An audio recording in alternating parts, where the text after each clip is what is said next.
سکھائی ہیں۔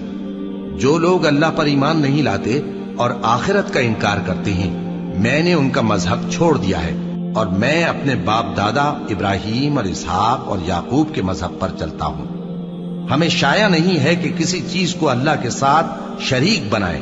یہ اللہ کا فضل ہے ہم پر بھی اور لوگوں پر بھی، لیکن اکثر لوگ شکر نہیں کرتے۔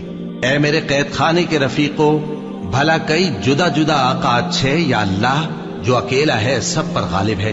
جن چیزوں کی تم اللہ کے سوا پرستش کرتے ہو وہ صرف نام ہی نام ہیں جو تم نے اور تمہارے باپ دادا نے رکھ لیے ہیں۔ اللہ نے ان کی کوئی سند نازل نہیں کی۔ سن رکھو کہ اللہ کے سوا کسی کی حکومت نہیں ہے۔ اس نے ارشاد فرمایا ہے کہ اس کے سوا کسی کی عبادت نہ کرو، یہی سیدھا دین ہے، لیکن اکثر لوگ نہیں جانتے۔